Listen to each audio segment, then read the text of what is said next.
김지영 씨는 한 번씩 다른 사람이 되었다. 살아있는 사람이기도 했고 죽은 사람이기도 했는데 모두 김지영 씨 주변의 여자였다. 아무리 봐도 장난을 치거나 사람들을 속이는 것 같지는 않았다. 정말 감쪽같이 완벽하게 그 사람이 되었다. 사람은 책을 만들고 책은 사람을 만든다. 밀란의 정원에 오신 여러분 환영합니다. 저는 정원지기 이재근이고요.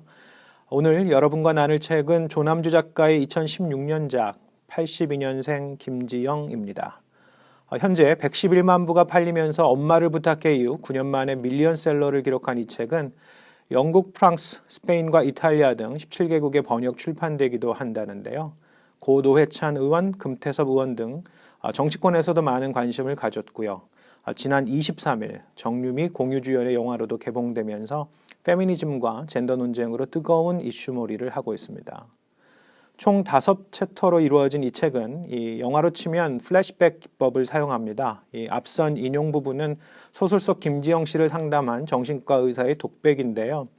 이 책은 바로 그 정신과 의사가 소개하는 김지영 씨 이야기이고요.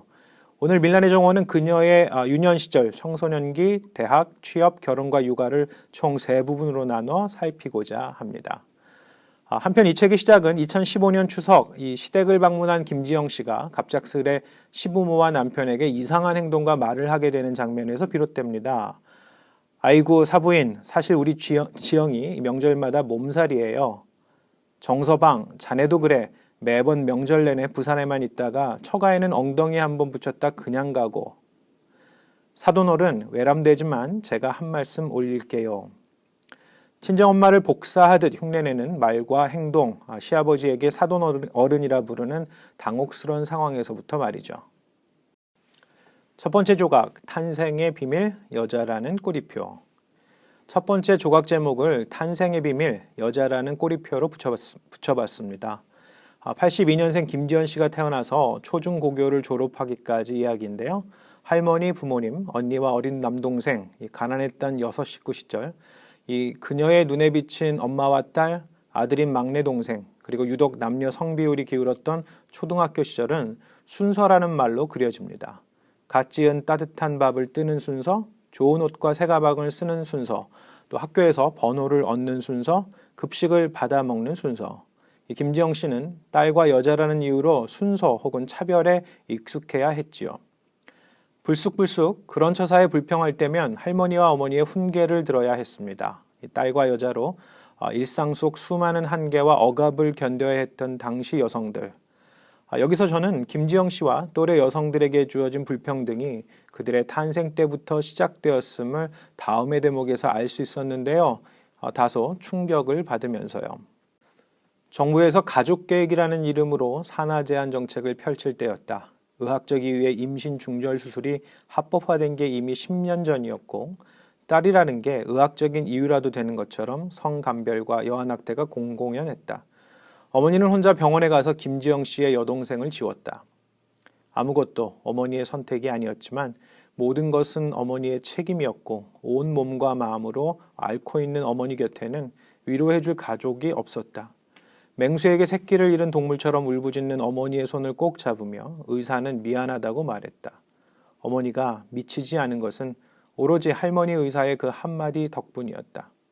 몇 년이 지난 후에야 다시 아이가 생겼고 그 남자아이는 무사히 세상에 태어날 수 있었다. 그 아이가 김지영 씨보다 5살 어린 남동생이었다. 80년대 남과 여, 아들과 딸에 대한 기본적 시선이 어디서부터 비롯되는지 잘 말해주는 부분인데요. 이를 좀 더 평범한 이들의 일상 대화 속에서 찾아보겠습니다. 우선 김지영 씨의 할머니가 김지영 씨의 어머니에게 한 말인데요. 그래도 내가 아들을 넷이나 낳아서 이렇게 아들이 지어준 뜨신 밥 먹고 아들이 봐준 뜨끈한 아랫목에서 자는 거다. 아들이 못해도 넷은 있어야 되는 법이야. 실은 그 아들을 출산한 사람도 밥을 지어준 사람도 뜨끈한 아랫목을 봐준 이도 김지영 씨의 어머니였습니다. 하지만 김지영 씨는 모든 공을 자신의 아들에게 돌리는 할머니를 보며 어린 시절을 지나게 됩니다. 그러던 중 언니 김은영 씨가 20살이던 1999년 남녀차별 금지 법안이 제정이 됐고 김지영 씨가 20살이던 2001년 여성부가 출범했지요. 하지만 항상 결정적 순간엔 여자라는 꼬리표가 튀어나와 그녀들의 눈을 가리고 손과 발을 붙잡았습니다. 이 때문에 김지영 씨는 자신이 여자라는 이유로 더욱 혼란스럽고 당혹스럽게 되지요. 두 번째 조각 읽기, 타인의 시선. 제 나름 붙여본 두 번째 조각 읽기 주제는 타인의 시선입니다. 여기서 타인은 남성들을 뜻하고요. 김지영 씨의 대학 시절과 취업 준비 기간, 그녀의 마음에 응어리로 남겨진 말들을 살피려 하는데요. 다음에 세 가지로 추려보았습니다. 아, 됐어. 씹다 버린 껌을 누가 씹냐? 나 원래 첫 손님으로 여자 안 태우는데 딱 보니까 면접 가는 것 같아서 태워준 거야. 넌 그냥 얌전히 있다 시집이나 가. 씹다 버린 껌. 대학 3학년 꾸준히 활동했던 등산 동아리를 김지영 씨는 그만둡니다. 함께 동아리 활동을 했던 남자친구와 헤어진 후 참여한 첫 번째 MT에서 문득 술에 취해 잠이 든 김지영 씨의 귓전에 들려온 이야기, 씹다 버린 껌. 평소 매너 좋고 후배들에게 잘하고 태도 단정하고 깔끔해서 좋은 사람이라 여겼던 선배가 김지영 씨를 두고 한 말이었습니다. 급히 면접장을 향하며 잡아탄 택시, 머리를 말끔하게 빗어넘긴 연로한 기사님이 김지영 씨를 힐끗 쳐다봅니다. 그리고 면접 차림의 그녀에게 한마디 하지요. 원래 첫 손님으로 여자는 안 태운다는. 그럼 김지영 씨 입장에선 태워줬으니 고마워해야 했을까요? 결국 그 회사 면접은 떨어지고 말았죠. 취업 안 되면 대학 졸업식에 가지 않겠다 고집을 피우는 김지영 씨를 아버지는 꾸중합니다. 아무 반응도 보이지 않는 딸, 속상한 아버지는 홧김에 한마디 얹으시죠. 얌전히 있다가 시집이나 가라. 물론 이런 이야기는 주로 밥상머리에서 나오기 마련이겠고요. 김지영 씨는 다행히 물론 어렵게 취업에 성공합니다. 50명 남짓 분주한 홍보대 행사에서 김지영 씨가 우선 하고픈 것은 아이디 카드를 목에 걸고 한 손엔 지갑과 핸드폰을 들고 동료들과 무리지어 걸으며 오늘은 또 뭐 먹지? 라고 말하는 것이었지요. 하지만 회사의 현실은 여직원 김지영 씨에게 남자 직원과의 사이에 놓인 커다란 벽을 확인하게 하는 것이었습니다. 다음이 말해주듯 말이죠. 대한민국은 OECD 회원국 중 남녀 임금 격차가 가장 큰 나라다. 2014년 통계에 따르면 남성 임금을 100만 원으로 봤을 때 OECD 평균 여성 임금은 84만 4천 원이고 한국의 여성 임금은 63만 3천 원이다. 또 영국 이코노미스트지가 발표한 유리천장 지수에서도 한국은 조사국 중 최하위 순위를 기록해 여성이 일하기 가장 힘든 나라로 꼽혔다. 마지막 세 번째 조각 읽기, 맘충팔자, 상팔자. 2012년 김지영 씨는 대학 시절 만난 정대현 씨와 결혼을 하게 됩니다. 행복했던 신혼 초기, 하지만 김지영 씨에겐 또 다른 넘어야 할 산, 이번엔 정말 거대한 산이 다가옵니다. 늦어지는 아이 소식에 당사자들보다 주변 사람들 마음이 애타는 건 왜일까요? 몸에 문제가 있느냐, 가족 계획 때문이냐, 시어머니가 잘 좀 챙겨라. 이때마다 찾아드는 뼈 있는 잔소리에 정대현 씨는 문득 김지영 씨에게 말합니다. 그냥 하나 낳자. 어차피 언젠가 낳을 텐데 싫은 소리 참을 거 없어. 한 살이라도 젊었을 때 낳아서 키우자. 임신과 출산을 너무 쉽게 말하는 남편을 보며 김지영 씨는 고민합니다. 자신의 일상에 다가올 변화, 그로 인해 이뤄야 할 것들을 떠올려 봅니다. 젊음, 건강, 직장, 동료, 친구 같은 사회적 네트워크와 그녀의 미래. 김지영 씨는 결국 임신을 선택했고 2014년 회사를 그만둡니다. 그해 한국의 기혼 여성 중 20%가 결혼, 임산, 출산, 육아와 교육 때문에 직장을 포기했다는데요. 직장을 포기했다고 해서 임신 과정이 수월해지는 것도 아니었습니다. 불러오는 배와 함께 감당해야 할 가사노동은 점점 힘들어졌고 임산부로 감당해야 할 세상의 선입견은 김지영 씨를 더욱 구석으로 몰아갑니다. 예전에는 방망이 두드려서 빨고 불 떼서 삶고 쭈그려서 쓸고 닦고 다 했어. 이제 빨래는 세탁기가 다 하고 청소는 청소기가 다 하지 않나? 요즘 여자들은 뭐가 힘들다는 건지. 손목 통증에 찾은 병원에서 나이 지긋한 의사 선생님이 읊조린 말입니다. 그때 김지영 씨의 마음속은 이랬습니다.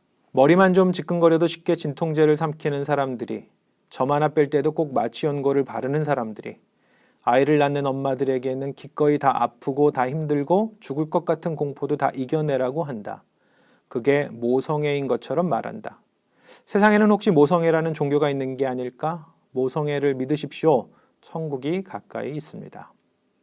정지원, 김지영 씨가 낳은 아이의 이름입니다. 어느 날 어린이집을 다녀오던 길 유모차에 지원이를 태운 김지영 씨는 동네 공원을 찾습니다.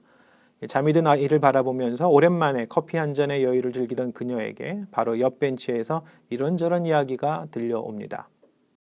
나도 남편이 벌어다주는 돈으로 커피나 마시면서 돌아다니고 싶다. 맘충팔자가 상팔자야. 한국 여자랑은 결혼 안 하려고.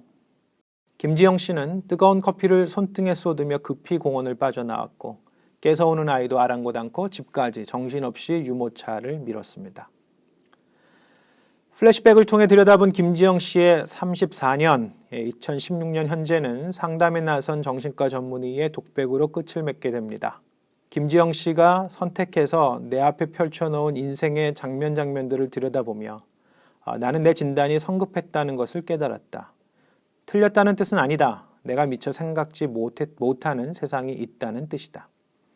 내가 평범한 40대 남자였다면 끝내 알지 못했을 것이다.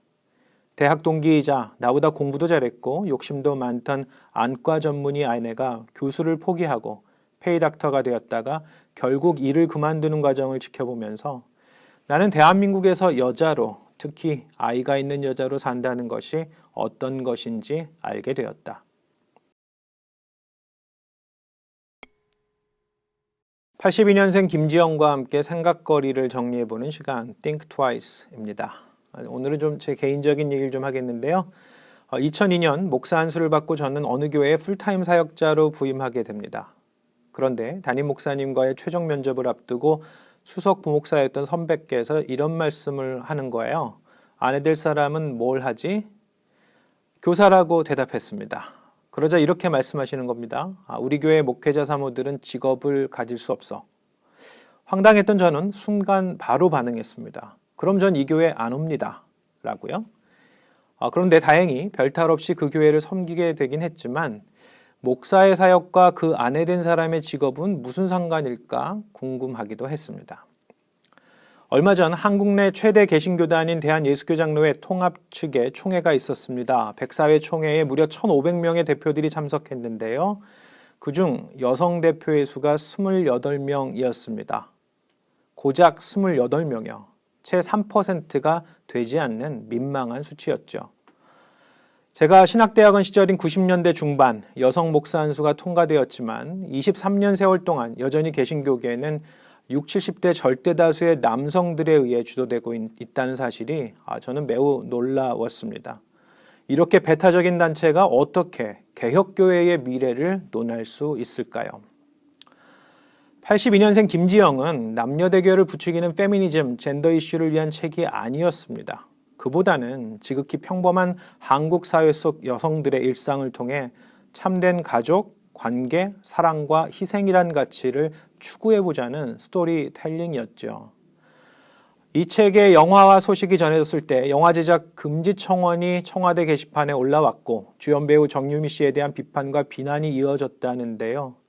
김지영 씨와 동시대를 산 우리 주변의 엄마, 아내, 누나와 여동생의 이야기로 여기며 남성과 거의 같은 수의 사람들이지만 놀랍게도 마이너리티로 살아온 이들에게 귀를 기울여보면 어떨까요?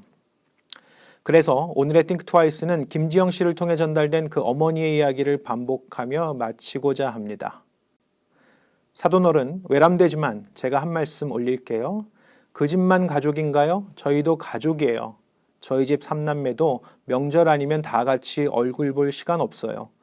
요즘 젊은 애들 사는 게 다 그렇죠. 그 댁 따님이 집에 오면 저희 딸은 저희 집으로 보내주셔야죠. 82년생 김지영과 함께한 밀란의 정원, 여러분 어떠셨나요? 좋으셨다면 구독과 좋아요 부탁드리고요.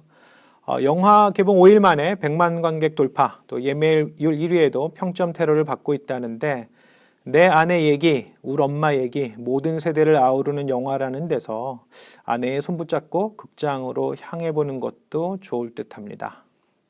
오늘 밀란의 정원은 여기까지이고요. 여러분 고맙습니다.